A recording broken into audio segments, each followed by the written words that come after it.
For a while now, there's been this vague sense of fear steadily building up in the My Hero series, especially with the introduction of All for One and the origin of One for All, a great evil that eventually Midoriya will have to face sooner or later over the course of the story, and this became ever prevalent with the retirement of All Might and with the serious power boost Shigaraki is currently receiving in the recent chapters of the manga.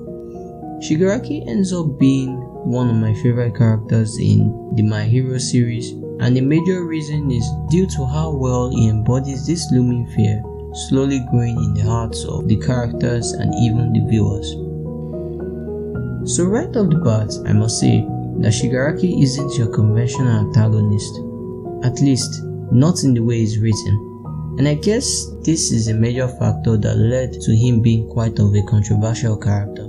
That is, because a lot of well-written anime villains or antagonists most times have their goals and a pretty much set plan to achieve it from the first time they appear to the viewers, whether it is to gain power, to change the world, or to win a tournament, and pretty much work towards it. Shigaraki is written in a pretty much opposite way, where he learns from the basics, therefore let's not see him grow in confidence much like a lot of main characters, and for long-time viewers of the series, it's easy to notice the nuances, time and thought towards him as a character.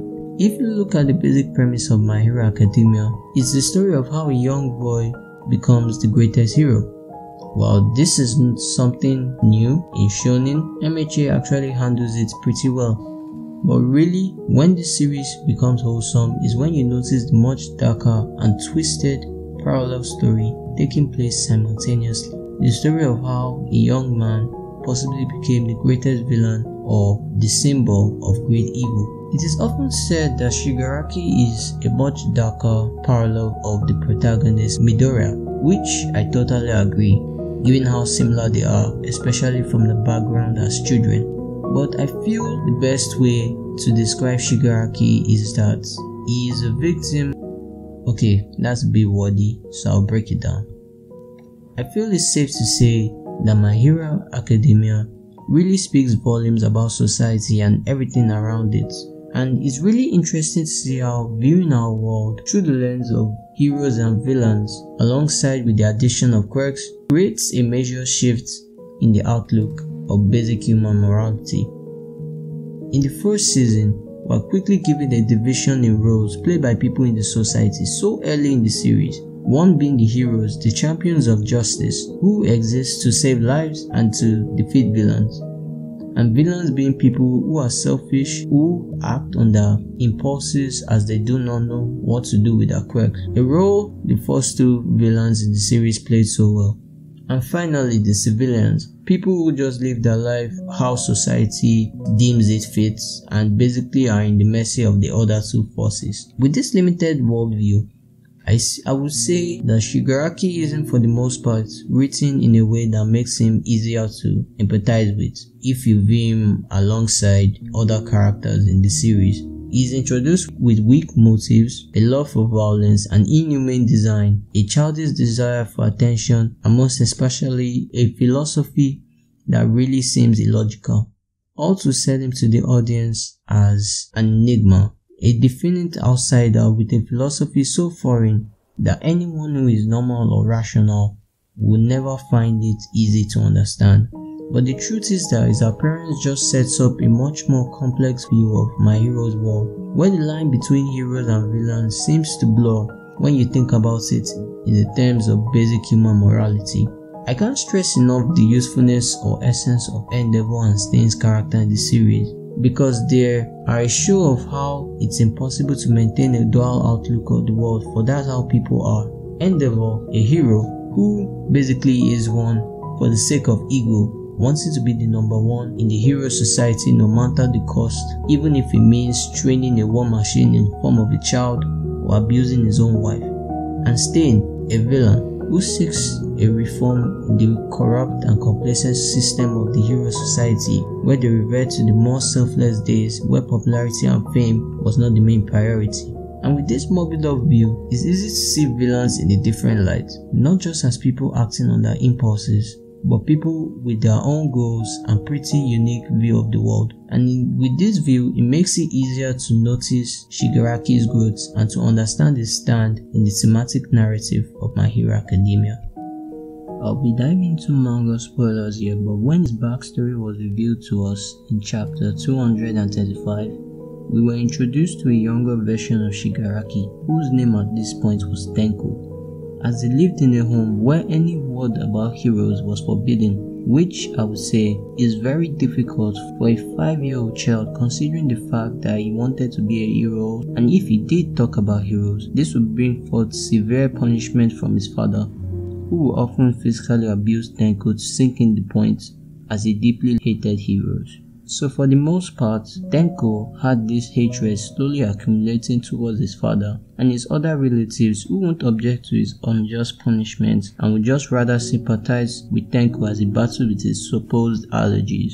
But this hatred soon reached its breaking point after Tenko was beaten once again. He snaps, and for the first time after 5 years, his decay quirk activates, and he unintentionally uses it on his dog, sibling, mom and relative. But when he got to his father, he shoved his hand onto his father's face with a sinister sense of pleasure as he destroyed the source of his pain.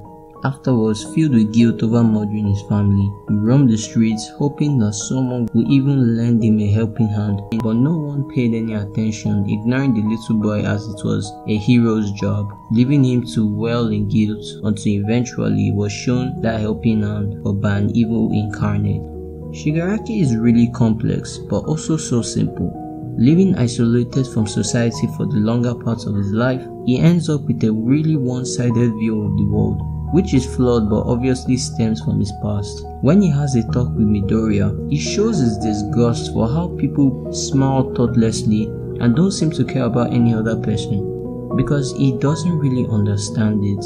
A lot of people tend not to notice how much their actions during someone's childhood can have a great effect on their psychology. An easy parallel to notice is that of Shoto, where he was raised to be a war machine in order to live his father's dream, which led him to be a very introverted and reserved individual driven by hatred. But unlike Shoto, Shigaraki was never given a chance in his childhood to exploit the diversity that was present in society, whether it being going to school and seeing different mindsets from different people and forming his own. He was never shown to have friends or even any interaction with other humans apart from All For One, who pretty much raised him to be his weapon of destruction and only gives him things that will develop Shigaraki as a villain rather than as a human, making him carry himself with a sinister, childish nature, as it has been hinted over time that he is a man-child. He seeks thrill from chaos and destruction and the attention he derives from it. He has little or no empathy for people and, surprisingly,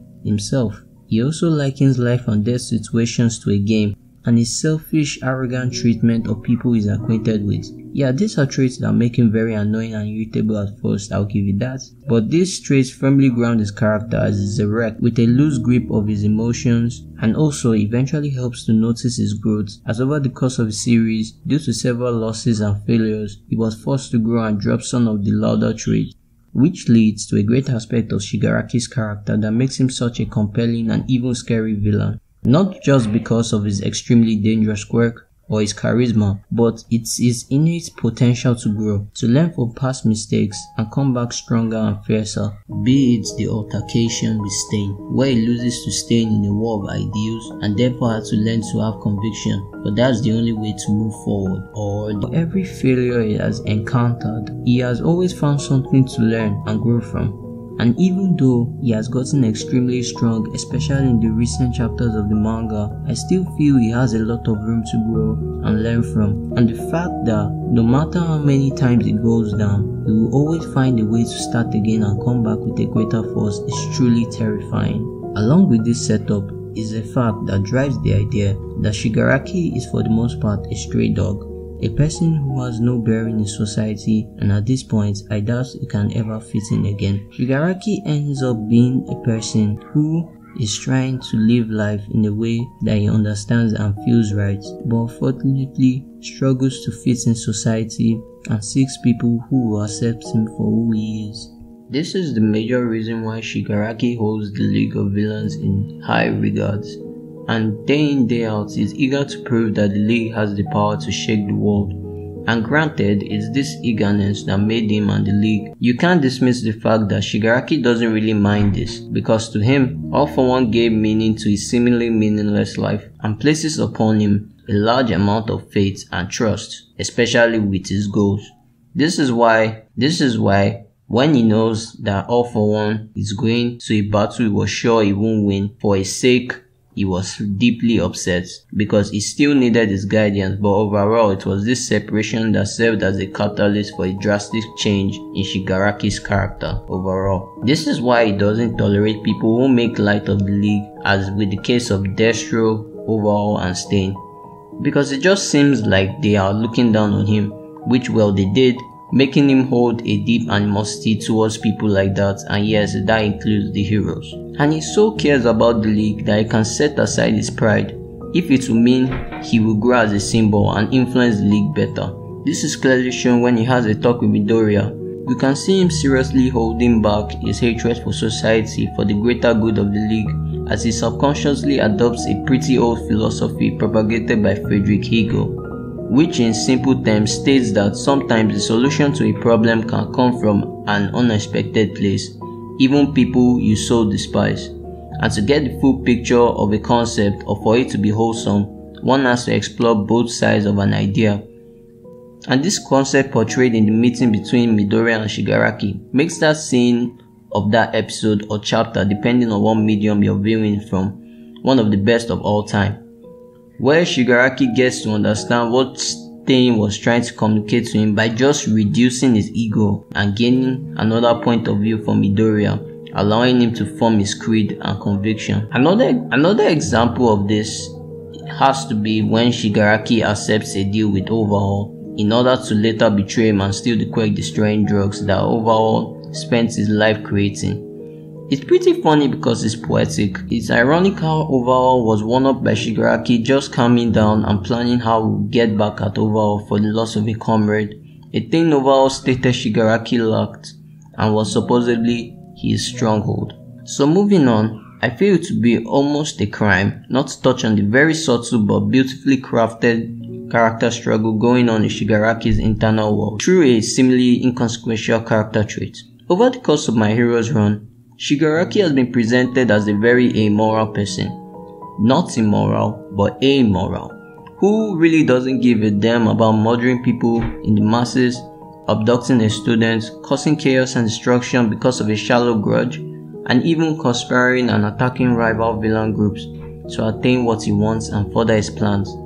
With all this said, a trait like skin picking doesn't really seem like much, but no, because there is a cause and effect for everything here. I realized that Shigaraki displays a disorder known as excoriation, which, to put it simply, is a mental disorder that is characterized by repeated skin picking of one's skin, resulting in skin lesions, which essentially is self-harming, revealing why Shigaraki looks so pale and frail. But it only gets weirder and more complex from here on, because it's often as a result of repressed rage, so it serves as a form of coping mechanism for stress, depression, and most especially elevated level of turmoil, and that is so prevalent in Shigaraki's character. If you take a look in his backstory, it was shown that he had been experiencing this disorder at a very young age, even though everyone, including him at the time, believed it to be an allergy. But the dialogue kept subtly dismissing this fact,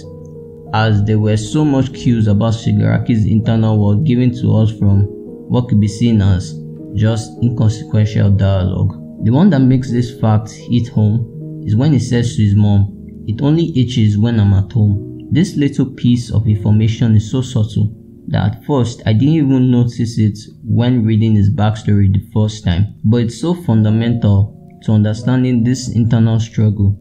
It makes perfect sense that this disorder only occurs when he's at home, because it was the home his father built, or in his words, a home that gently denied not who he was but all he was. That's why when he destroyed his family, and most especially his father, that was the only time the itchiness went away, because he had to continuously repress his slowly accumulating rage towards his family, and was also so confused about what to do with this destructive impulse in him until it all came out in a massive burst of destruction. An aspect of his backstory that, to me at least, perfectly shows this struggle is in chapter 237, where he's shown being bullied by some thugs in the neighborhood, apparently after All For One had taken him in, and immediately he wants to destroy them, but he controls his rage and stops, only to be met with a backlash so serious that it could only resort to skin picking, because once again,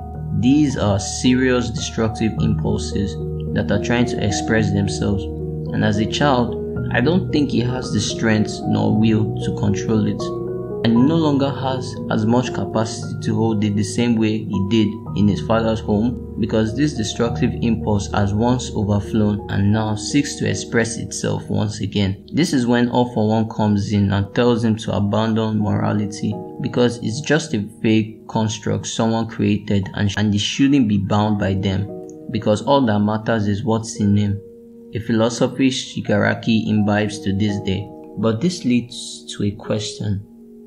Why is it that if he still firmly believes this ideology, in the early arcs he will still resort to skin picking? He will resort to try to control these impulses when he knows he finds it hard to.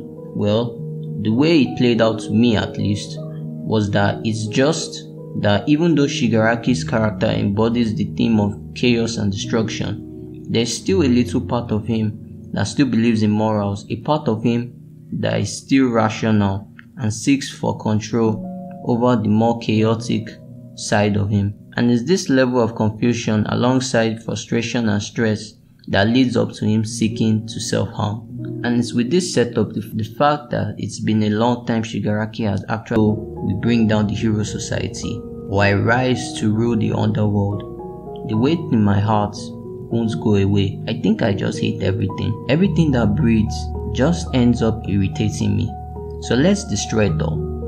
We'll destroy everything. It will be the most beautiful horizon you have ever seen. I feel at this point it's easy to notice that these are the words of a man who has pretty much come to understand himself, and given the fact that he has always struggled with communicating his true motives, this shows how much he has grown, and also how he no longer seeks to control his destructive impulses, but rather would let it go wild.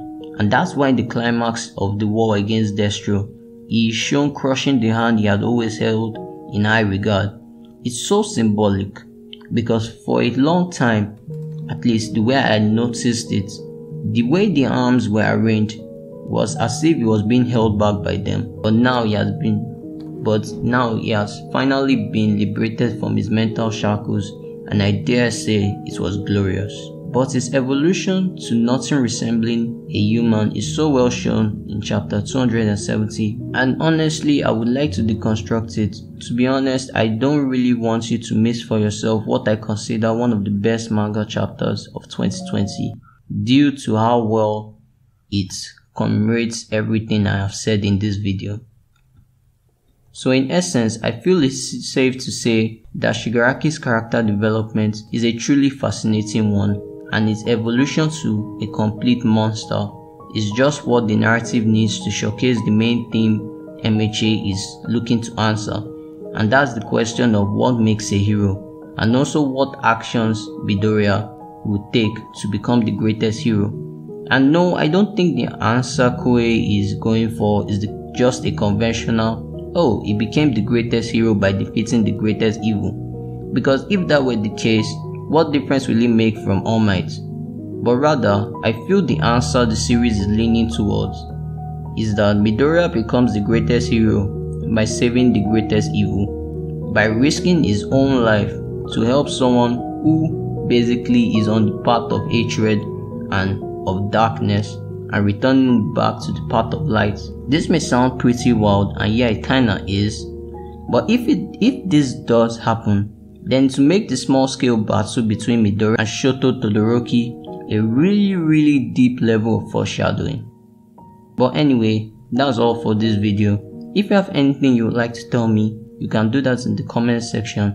I'm also thinking of handling world building in the upcoming video, but I haven't really decided which series to tackle, so it would be nice if you could give a few suggestions in the comment section. If you really enjoyed this video, please consider subscribing and also click on the bell icon to get notified if I upload any other content on this channel. And with that all said and done, stay safe and keep chasing those dreams.